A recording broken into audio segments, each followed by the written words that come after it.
Hello everyone.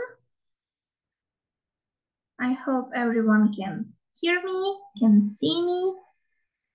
If by any chance at some point in time you will see a cat in front of your screen, just know that my 7-month-old cat is sleeping beside me, and if she decides to take a walk in front of the computer, don't be surprised about that. Okay, hello Kyiv, Kremenchuk, Dnipro, Odessa region, Luhansk, hello, Черкаси, Звенигородка, Черкаси region, Запоріжжя, Закарпаття, Харків, Київ, Kyiv. We have people all over Ukraine. Kramatorsk, hello everyone, hello. So, today with us will be Irina Malarova. She will join a little bit later on. She will be acting as a moderator, you can say, because I want to share with you a few links during the webinar, and she will be helping me out. She will be giving you the links that I will be mentioning during the webinar. So yeah, maybe before we start, we still have a few minutes left. If you maybe have any questions you would like to ask me right now, please do. The chat box is open, it's working. So maybe if you have any questions, feel free to ask me. I will answer to the best of my abilities.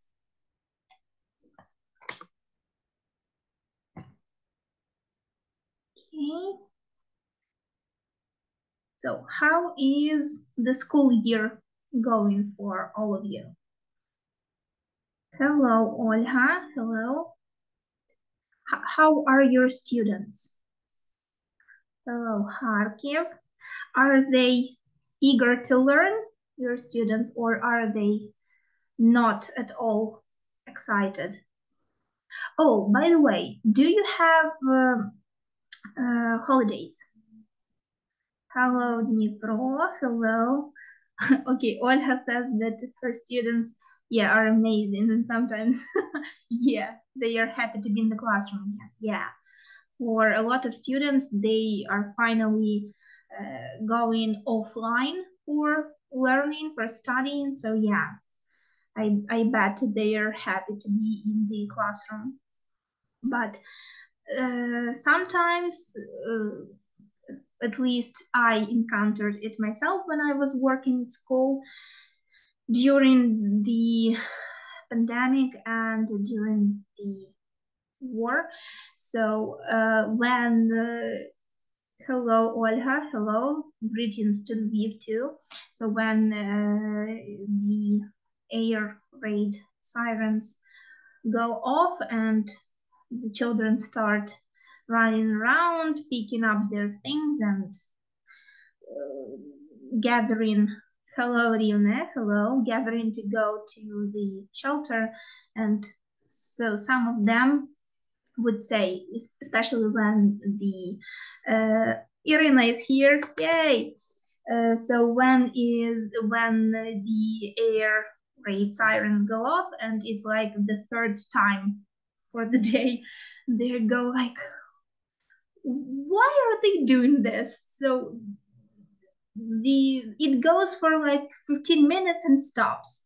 We go to the classroom for half an hour and again. So yeah,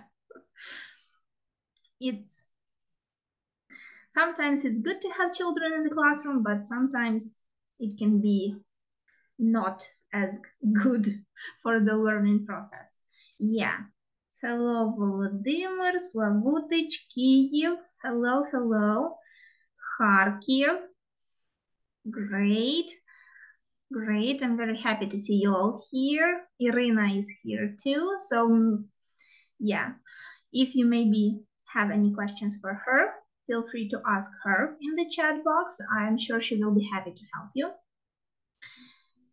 So Ivano-Frankivsk, Myrgorod, Ismail, Kyiv. Once again, we have people all over Ukraine. Kherson region, hello, hello.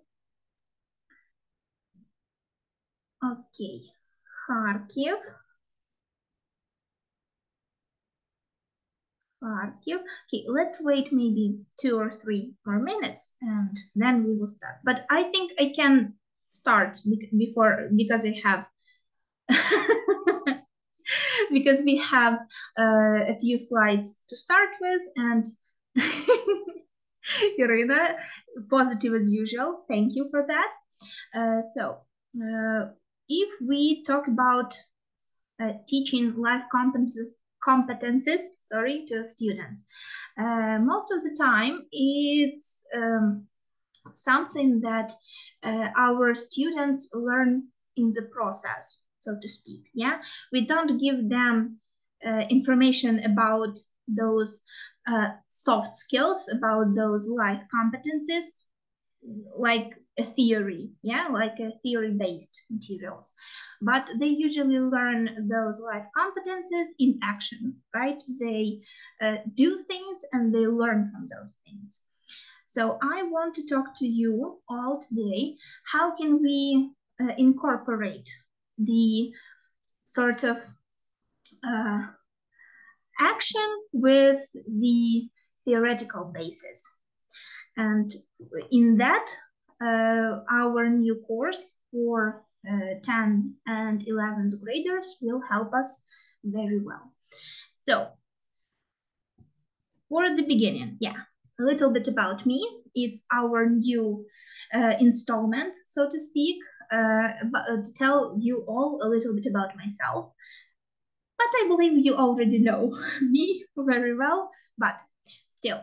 So yeah, I have about 10 years of experience of working with English. So basically as a teacher at school and as a tutor for different ages. I know how it is to work in primary school with NUSH students and how to work with secondary school students with NUSH too. I was one of those people who worked with 5th graders when the secondary school for NUSH started. So yeah, I know how it is. Yeah, as I mentioned before, I worked with different age groups. I enjoy using digital resources, as you probably know from one of my previous webinars about digitalization. I enjoy them very, very much.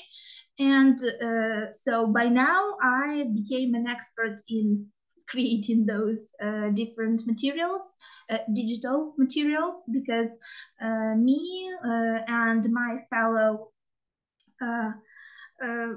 I would like to say friends, but colleagues, I can find one descriptor for them, Irina Malerova, who you have in the chat box talking to you too, and Victoria Kolesnik, so our methodologist from National Geographic Learning and from MM Publications. We created a lot of wonderful games on Wordwall, on Bamboozle, and other different platforms for the students. So by now, I consider myself an expert in those. You can see my contact information at the bottom of the slide. So my mobile phone, you can call me, you can text me, whichever way you like to communicate with me. You also have my email, and of course you have the Facebook page. You can't reach me personally there, but sometimes I like to come in and check out comments under our posts, and if I see that somebody needs help, I'm happy to do so. And yeah, so if by chance, yeah, my email address, thank you, Irina, thank you. If you have any questions, feel free to give my email or my phone number a try. Good. So, as usual for the certificates, I give myself a leeway with this because I say here that you will receive them within 10 working days, but usually it's much more faster Please check all of the folders in your inbox, even the spam, because sometimes email boxes tend to send our letters with the certificates to the junk box, to the spam box, however you want to call it. And I'm like, why? So yeah, hopefully sometime Friday, I will be sending out the emails with the certificates. Hopefully so. Maybe a little bit earlier or maybe Monday. So yeah, closer to Monday, hopefully. So our agenda for the day. Yeah. Nice to meet you too, Oksana. Yeah, so Irina is giving you the link to the certificates. They are not there right now because they haven't been created. They haven't been made, so to speak, because we need to gather the information from Zoom to make them, to know who attended and who didn't. So yeah, they will be there. Yeah, that's what I'm getting to. Thank you, Irina. So yeah, you will receive the letter. And basically, the letter is an indicator that the certificates are there, so to speak. So, okay, let me check. Yeah, okay, we have Елизавета. She sent her question. Natalia, Natalia Kudinchuk, if you have any questions, please type them into the chat box and either I or Irina will answer them. So, we will talk about the differences between hard skills and soft skills. We will discuss the need to have both set of skills for the students, how we can teach soft skills to the students. I will give you some practical ways that can be used in the classroom. And of course, I will show you some authentic materials that can be used and that should be used to teach our students soft skills. So, hard skills, soft skills. I will give you the information about them, so the definitions. So for hard skills are those competences that employees gather, so to speak, that they get from learning theory, right? So basically it's like being fluent in a foreign language, knowing, for example, programming languages, and so on and so on. It's something that they get from working with theoretical materials, so to speak. And those skills are pretty easy to measure from the certifications and other types of qualifications that your workers, your students can go through to determine the level of their hard skills. Soft skills are those competencies that we associate, that all of the people usually associate as people-to-people things that they can do. Yeah, so like interpersonal relationships and how people handle themselves, how can they work with others, and so on and so on.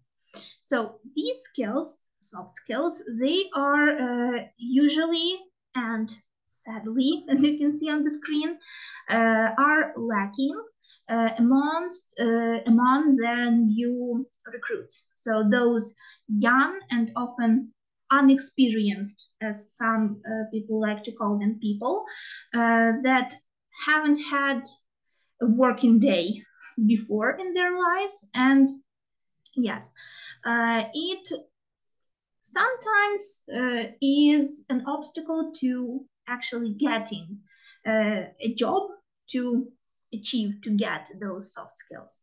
But soft skills can be learned, can be trained even before students start actually working, and we can help in forming and in developing those soft skills. So I will show you two columns, and I want you to tell me which one is about hard skills and which one is about soft skills. Okay. My presentation isn't cooperating with me. So on the left-hand side, my left-hand side, you have the first column, which starts with refers to personal qualities and traits that enhance how your work interact with others. Some examples of these skills: communication, teamwork, problem solving, adaptability. They are often transferable. Yeah, good. So I couldn't even finish reading and you already know the answer. Yeah. And of course, specific technical skills and knowledge and so on and so on and so on. Yeah. And number two is, of course, yeah, hard skills. So as you can see, soft skills are transferable between industries and job roles because they are practically universal in use, right? Because if you know how to work with customers, if you work as a waiter or as a salesperson, I think it would be pretty easy to work with people in the office, right? Because you know how to talk to others, you know how to conduct yourself, and so on and so on. Yes, thank you all for being so active in the chat box. Thank you very much. Okay, so business leaders and of course hiring professionals or recruits have a saying that basically sums up the proficiencies that that employees need to have to be employed. Hello, the next region. Hello. So hard skills will get you the interview, but soft skills will get you the job. Because yeah, when we come in for the interview, the first thing our employer looks at is our resume, right? Our CV. But the employer also looks at us as a person when we have the job interview, right? They listen, they look at how we conduct ourselves, how we speak, and how we do things, right? And that also plays a role in if we get hired or not, right? So yeah, both hard skills and soft skills, they play an equal role in employment. No matter what others say, just having some knowledge probably won't be the only factor in getting hired, because I guess you will agree with me that most of the time employers look for employees that have experience, right? But how do those employees get experience if they are just fresh out of university? So that's why we want to give them that knowledge about soft skills, how to do that. And they basically can use those soft skills to how they can include them into their resume, and they can show them the employers that they can do it all. Okay, so being an educator, it is our job, not mainly, but I think, in my opinion at least, it's mainly to ensure that in the end, after studying is done at school, that our students, our pupils, are prepared to handle not just a professional situation, but any situation at all, right? So even if it doesn't involve work, they are equipped enough with knowledge, with different knowledge, that they can handle themselves in different situations, right? So yeah, apart from those technical skills, so like math and how to solve equations and how to, I don't know, draw a pyramid or something like that, they also need to know how to present their work, how to show what they can do, and how to present themselves in the best light possible. Yeah, so of course, soft skills, for example, such as leadership, communication skills, and others that we see later on in the presentation need to be developed from as early as possible moment in time. So for somebody, it would be like secondary school, maybe for someone it would be high school, but yeah, we as teachers need to help our students. Even if they don't want to learn, we still need to give them the information, but what they do with it, it's completely up to them. So why teach soft skills to students? Sorry, I'm leaving out my S's for plural forms today, sorry. So the first reason is that the present world, including the workplace and even higher educational institutions, they run on interpersonal skills. Yeah, so it's how a student conducts himself, herself, how they can work with others. Yeah, so it all shows to teachers how the students will be working with others. Our next reason is that soft skills complement the hard skills, so that they work together to give the best result possible. Yeah, and that working together process, yeah, so when they come together, it helps students to set them apart in the best way possible, and of course increase the chances of getting hired, because we probably all can agree that the best get hired, but sometimes the best might not be the ones who have all the technical knowledge, but the ones that can present themselves, but not maybe have the highest technical knowledge, so to speak. Okay, next is the soft skills that help cultivate work-life balance. And of course, they help in managing the stressful situations in a better way. Because usually people respond to stress by stressing out even more, or by anger, by screaming, shouting, and doing everything they can to show the negativity. Next, it's the reason is that having soft skills helps in adapting to the world that is constantly changing, yeah, especially when it comes to workplace, because companies improve, workers improve, and you need to be adaptable in terms of soaking up that new knowledge, of being aware of the knowledge, of the new things around you. And of course, it's knowing how to do it all.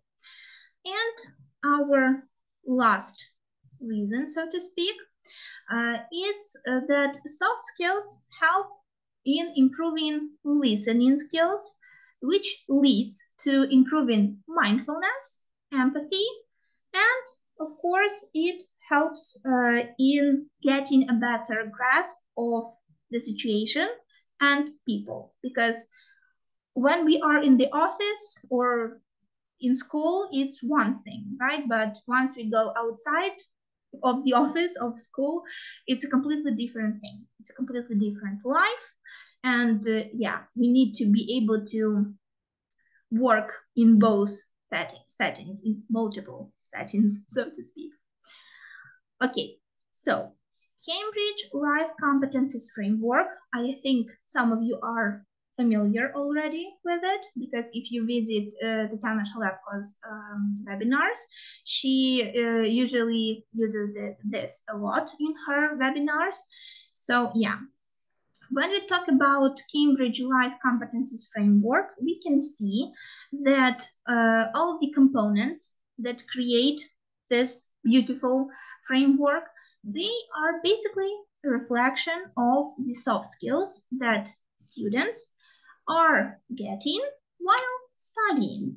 So it's, of course, creative thinking, the creativity aspect of being able to present your work, your information. Of course, it's learning to learn, as we need to do so during our life, not just at school, but during our life too. Of course, it's collaboration, knowing how to work with others. It's, of course, critical thinking. So it's a skill that our students start to learn thanks to NUSH from the first grade. Next, we have communication. It's probably the basis for everything that is happening in our life, not just at school, but in life generally. And of course, it's social responsibilities. So knowing what we can and can't do at certain times, in certain situations, and other things that should be and can be done in different situations. And yeah, life competences, once again, I will repeat myself, they reflect most of the soft skills. When we look at this picture, we see that soft skills, they are also public speaking, not just leadership, but public speaking, the interpersonal skills that we already saw before, so the communication skills also here, stress management, so yeah, how we work with stress and how stress works with us, time management, decision making, conflict management, and of course, leadership. So I want to talk to you about 10 ways that we can teach soft skills to our students. Yeah, so how will it work in the classroom, what we can do. So first of all, it's of course, as usual, group projects and teamwork. So yeah, when students gather and work in teams, it most of the time shows who those people are, who those students are, right? So the ability to divide things to do during the project, yeah? So the ability to be responsible for your actions, to be the leader who basically looks at everyone and helps if somebody needs help, right? So it will always be not just teamwork and group work as I'm looking for a word, but I forgot what I wanted to say. So it's not just it's not the same all the time. So even if you have the same people in the group, but the topic of the project is different, the approach to the work would be different, yeah? So the things to do, the tasks to do would be divided differently because, yeah, different people have different abilities, different things that they know. So yeah, it all can change depending even on the topic of the project. So when we take our prepare for the 11th grade, I will show it off to you. I have a book myself. I'm using it for one of my students that I still have. And so in the prepare, you have these projects that have your students gathering into groups, groups 3-4 people, maybe even more if they can do that, if they can be divided into bigger groups because of the number of students in the class. And they need to follow some steps, of course, to do the project, but how they follow those steps, it's completely up to the group and to the leader, right? So for example, we have a project about creating a plan to reduce your carbon footprint. And yeah, so you need to look up some information, you need to find the online calculator that helps you to gather the amount of carbon you produce, and so on and so on and so on. So yeah, but how to present the results in the end? Yeah, it's completely different, right? So somebody will I don't know, take a screenshot of the screen with the numbers, and someone will, I don't know, put that number on the board and asks the other students in the classroom, give us your ideas.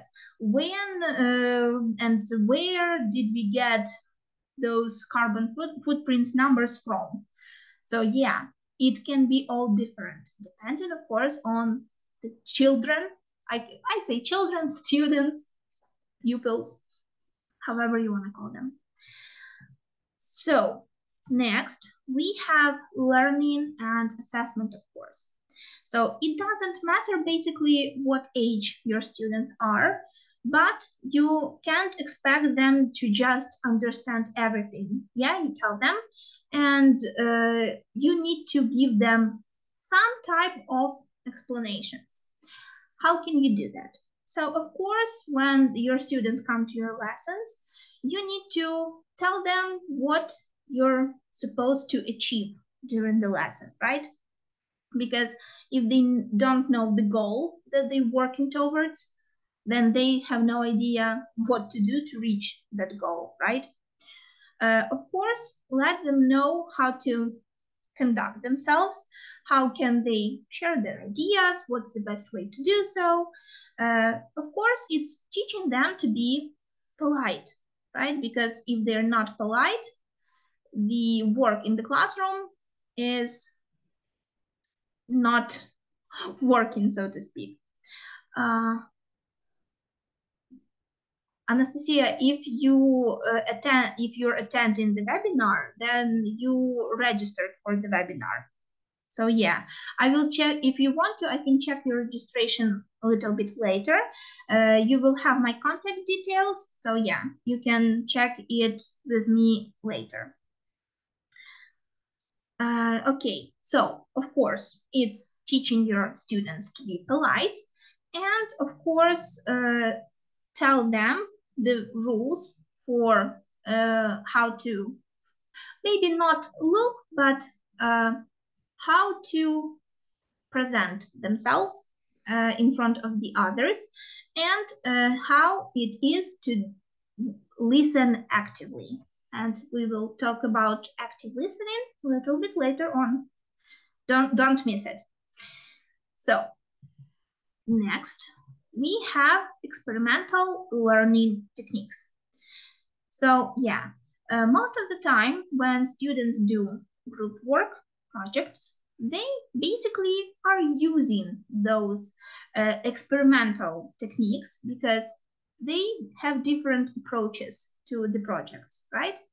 So yeah, they can create a poster, a video, or they can create, I don't know, a set of clothing for a doll with some national motifs in it. So yeah, to do that, they need to go through a lot of information. So in order for their, for example, clothing that they created, in order for it to be authentic, they need to make sure that the color is right, the ornaments are right, and so on and so on. So let's look at the projects, at the tasks from the Prepare grade 10 and 11. So for example, one of the projects, one of the tasks, it says, work in groups to create an emergency or disaster response plan for your school. So in order to do that, your students need to know all of the emergency exits, right, in the school. They need to know, for example, how many people are in the school. So how many students, how many teachers, how many other personnel works in the school. So they need to know the exits from the school, and so on and so on and so on. They need to read the information about how to properly evacuate from a place that is, I don't know, on fire or something like that. I don't want to say other things out loud because, yeah. Next one is work in groups to design a campaign to promote active listening in your school. So once again, they need to find some topics, how to present those advices for listening, for active listening, so they would be interesting to others, right? And where to present them, and so on and so on and so on. And we have the third one here. So work in groups to create a guide to using social media responsibly. Yeah, this topic is very on trend right now. So how to responsibly be on social media. So not to be a bully, but also not to be bullied by others. Okay, yeah. Help students find their way. So yeah, sometimes teachers like to just give the information. Sergey, hello. You're late, but you're still here. Hello, Sergey, hello. Nice to have you here. So usually the most used technique in schools, it's the teacher talking and the students are just listening or maybe writing down some things if they want to. But that way of teaching, in my opinion at least, and I hope in most of yours too, is not productive at all. Because when your students just listen, repeat, and don't even think much about the repetition process, so to speak, it's not helping them and not helping us as a teacher to improve. So yeah, make small talk with your students, ask them questions before, during the lesson, questions about the topic of the lesson, or maybe questions that are somehow related to the lesson, but also relate to the students.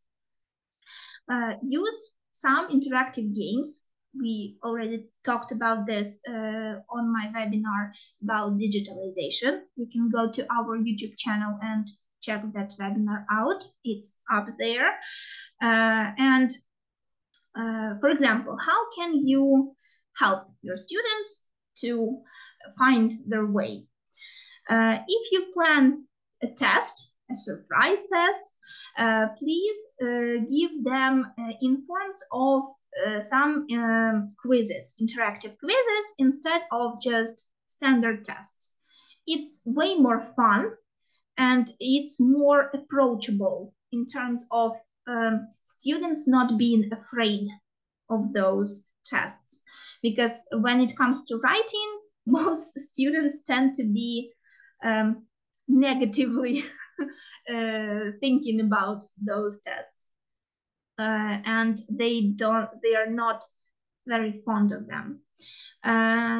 So once again, when during my previous webinars, so how to use the person who should be answering today.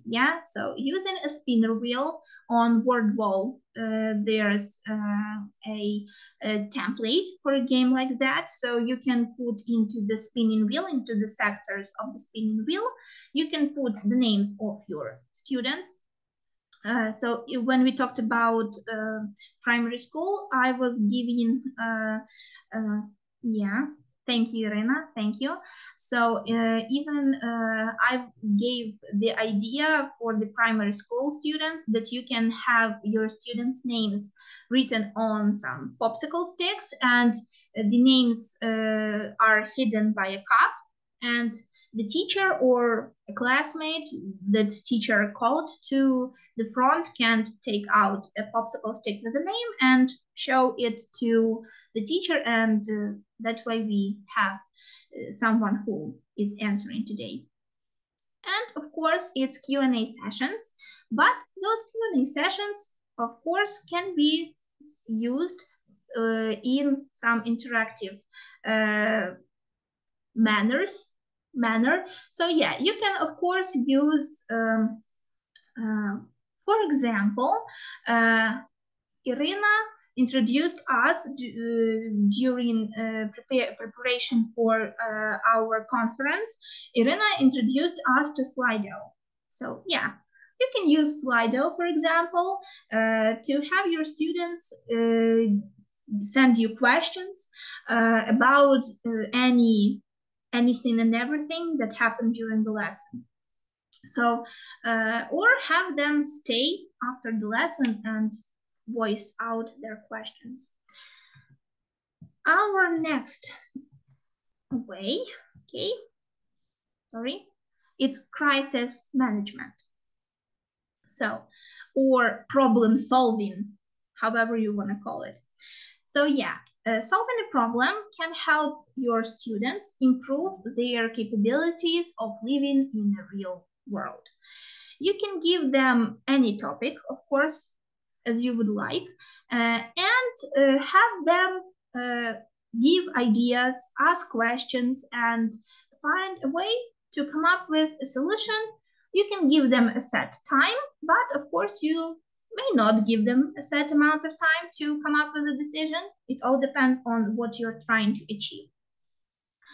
So first of all, the situations can be location specific or topic specific. So once again, it's up to you what is in the center of this crisis management problem solving.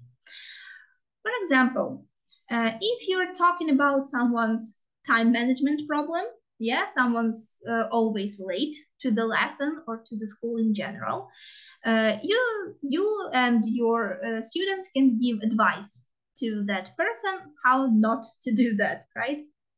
Of course, it would be easier to divide the crisis management into sections, and each section will be talked about, and in each section you will reach a certain decision, and then you will be able to give like a final decision. And yeah, it can have a set amount of time, but also it depends on the situation. So for example, here we have life skills, a little snippet of the information from the Prepare 11, grade 11, if I remember correctly, about time management.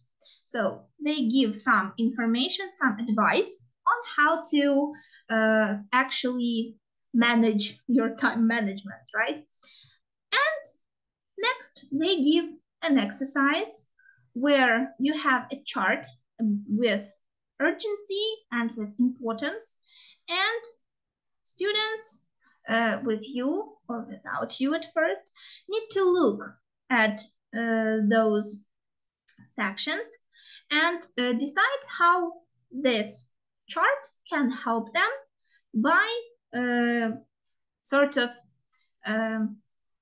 finding the importance and the urgency of doing something, and how it can help with the time management skills that they have or maybe don't have. So for example, I am conducting a webinar right now, right? And I can see that, for example, my phone is ringing. So my sound is not on, but I can see that it's that the screen is like blinking, right?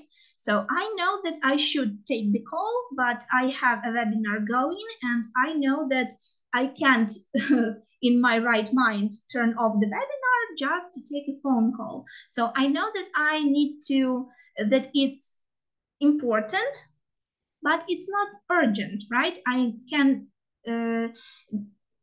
give a call back to that person and talk about the problem that they had. Why were they calling me, right?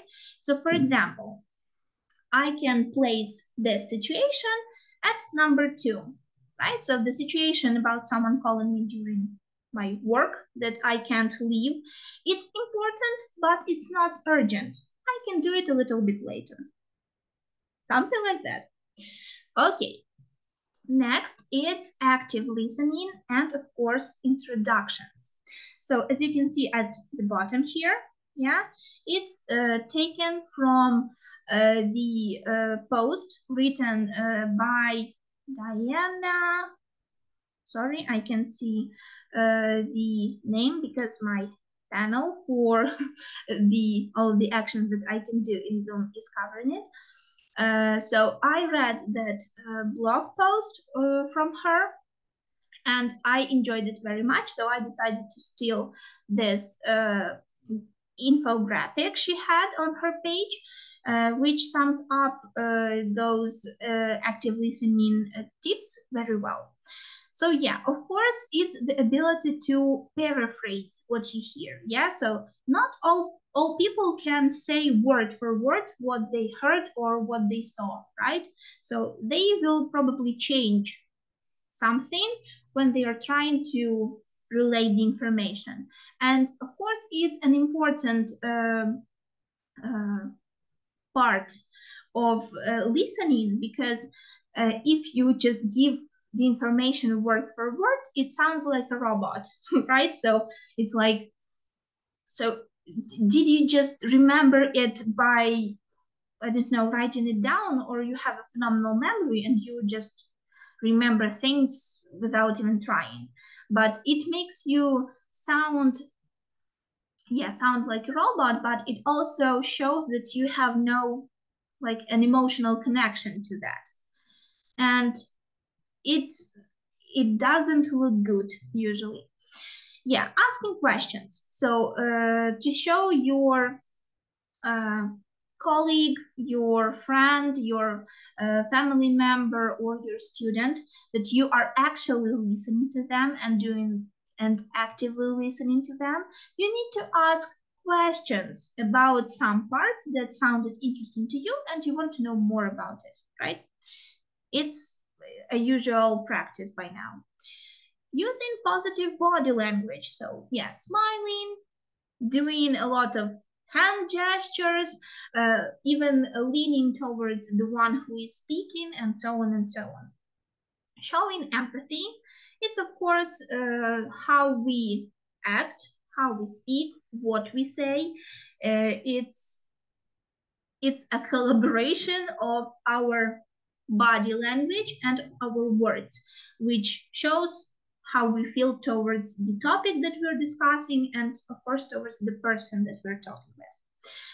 Avoiding judgment, I think it's self-explanatory, because who are we to judge someone if we maybe have no experience in a field that that person is talking about or something like that? So I tend to say that I can't judge anybody as long as I haven't been in their shoes, as long as I haven't been in the same situation.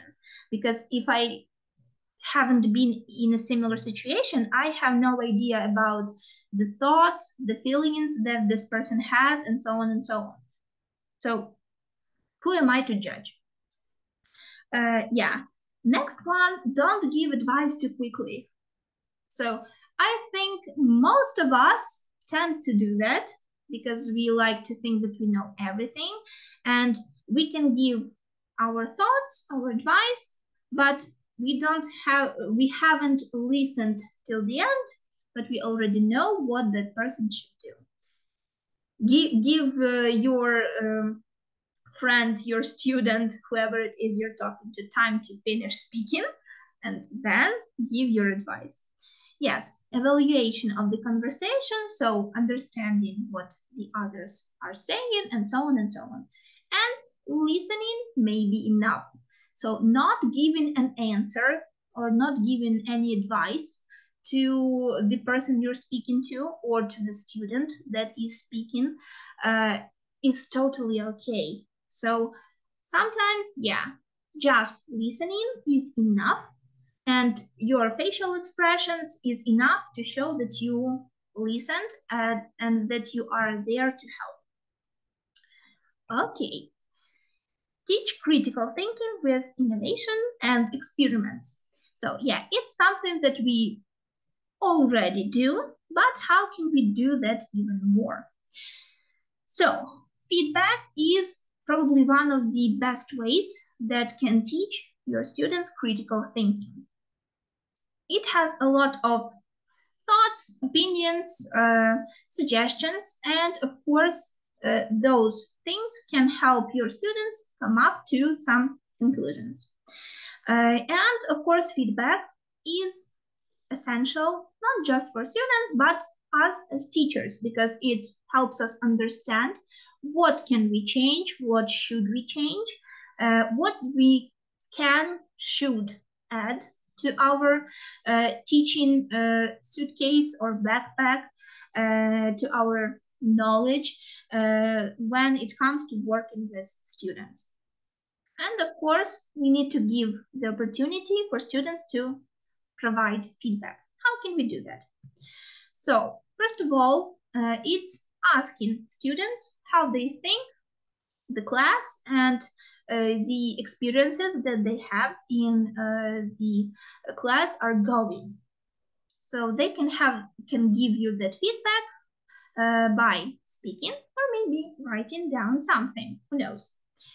Next, we can divide this feedback activity into different sections, depending on what type of feedback we are looking for, and of course, ask multiple questions.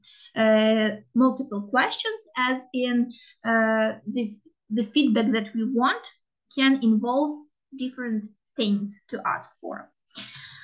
Of course, students can submit their answers within the set limit of time, but also without it. And we can use digital devices and digital means to show the results. And of course, those ideas that were the most spoken for should be taken into consideration, need to be taken into consideration, and improved upon in the future lessons. Boost the students' confidence with mock interviews. So yeah, sometimes students are afraid of public speaking. Yeah, so they are like, I have no idea how to say this properly, but they are scared to speak in front of public. Maybe they are not scared to speak in front of the students, but they are scared to speak in front of other students in school. In front of their classmates, it's fine, but in front of the other students in school, it's a tragedy. So yeah, to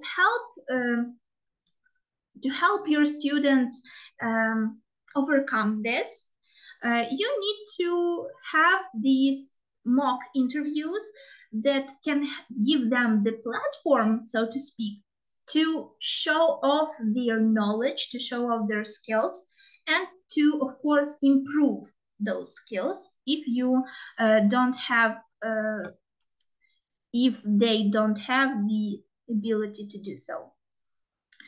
Okay, so before that mock-up interview, thank you, Alena, saying that I'm not a robot. Thank you. I try. I improve my speaking too, because it's so when I first started working for Linguist, I was so scared of doing webinars. I was like, how can I do that? So why? I had a lot of questions, and I was not scared, but I guess very, very nervous, like anxious and stressed about it. But after the first webinar, it just all went away. I understood that there's nothing to be afraid of. And thank you, Irina. Yes, human approach is the best. When you see other teachers just like you, and they give you this feedback when they say you thank you, when they tell you thank you, when they basically show all of those positive emotions, it just brings something out in you that helps you be the best that you can be. And yeah, so going back to boosting confidence in students. So give the students the list of the questions that you will be asking, and have them prepare for that interview. And also it will help. Sorry, my cat is snoring. What's going on? Yeah, so this, so having that list of questions, having the time to prepare, we will also help them be more confident in themselves. Okay, our last, almost last, yeah, second to last way is note-taking and self-reflections. So yeah, we have these different techniques. So for example, minutes of meeting, yeah? So pick one student in your class and ask them to write down some notes about what is going on in the class. He or she can write down things that he or she found interesting or important, yeah? And at the end of the lesson, those notes can be shared between the entire classroom. The journal entry. Yeah, so this is an individual activity, usually, most of the time. They can use their notebooks, they can use their workbooks, they can use their phones to write down the information they want to do. But the most important part about this is that they need to make an entry in the journal during each day. They need to write down what they learned each day. So they shouldn't be skipping days when making entries. And of course, it's thought diary. So it's almost like a feedback form where your students write down their thoughts, the thoughts they have during the lesson, after the lesson, or maybe even before the lesson. And of course, you can address all of those thoughts, questions individually, or through the Q&A session, which can happen in any way, shape, or form you would like. And our last way, 10th way, it's peer review and the 3 Ps: polite, positive, and professional. So yeah, most often when our students have their first dive into working environment, it's not easy to be smiling and positive all the time. They will be in front of different people that have different backgrounds and thoughts, attitudes, and so on and so on. So how can we help our students get used to that before they actually start working? It's of course introducing a reward system in class. It can be an added point or 2 for the test if they do something right, or any other way, any other reward system you have in mind. So every time, for example, a student says that he or she did something wrong, or when somebody manages a crisis with a flourish of professional, and when they give feedback or something, you can reward them with those extra points or reward points, however you want to call them. And of course, those points can be used by the students whenever and however they like. Yeah. I think it's very useful in the primary classroom, at least that I know about, and I think it can be used very actively in the secondary school and of course in the high school. At least it would be an interesting experience. So when we look at Prepare 10, Prepare Ukrainian edition grade 10, we can see these pages called life skills, and they have each have different topic that they cover on those pages. So for example, here is a page about personal safety, and here students can discuss how to proof their home. Yeah, so for example, how to install, how to look for the fire safety at home. Also, we have a page with communication skills, such as active listening that we talked about today also.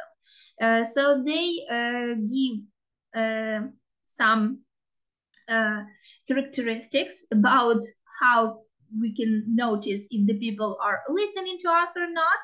And of course, the project is the campaign that will help promote the active listening in the school.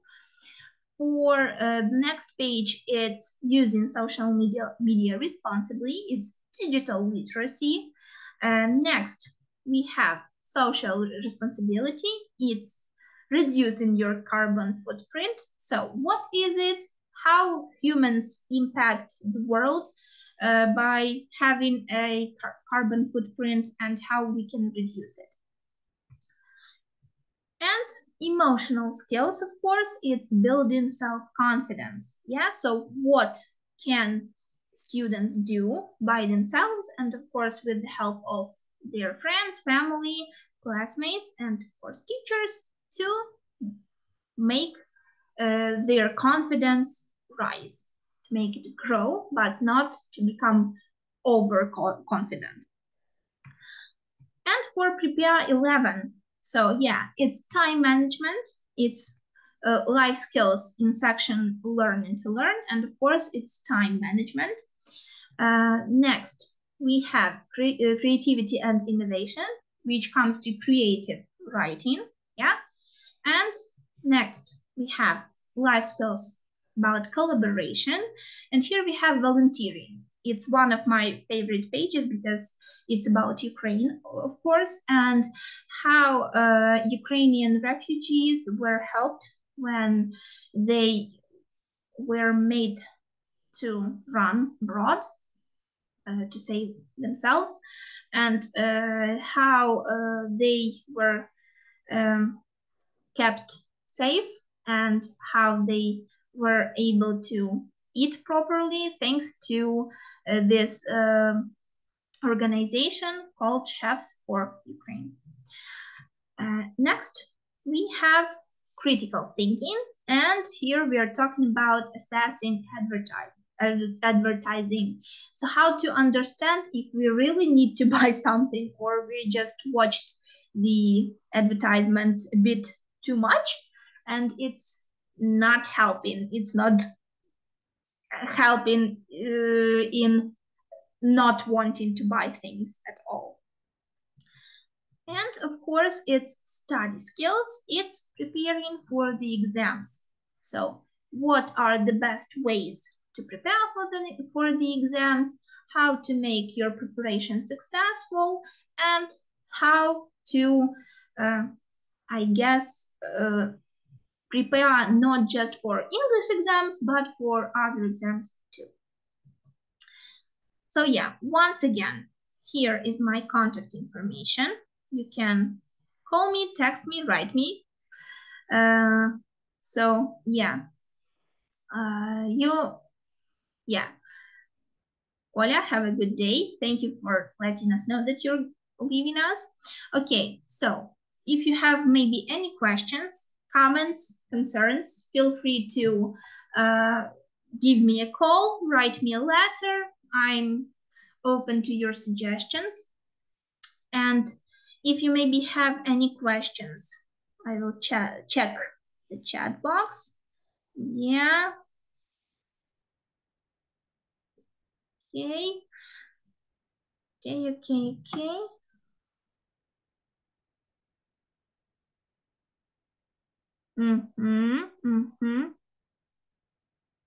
Okay. Thank you all for being here. Thank you. Thank you for such a compliment that my students are the luckiest.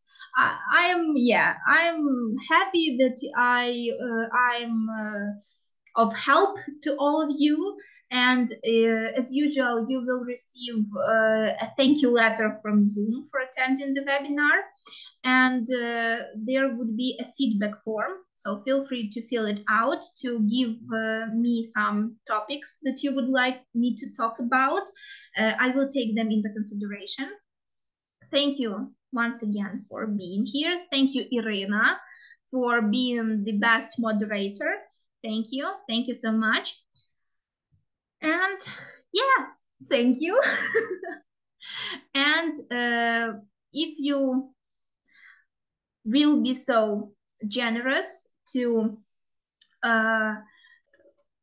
join me on my next webinar, I will be talking about preparation for NMT. I think this topic is very interesting for a lot of people. So yeah, the next webinar is about preparation for NMT. I will share my tips and tricks that I use when it comes to my students. So yeah, have a safe and quiet evening, and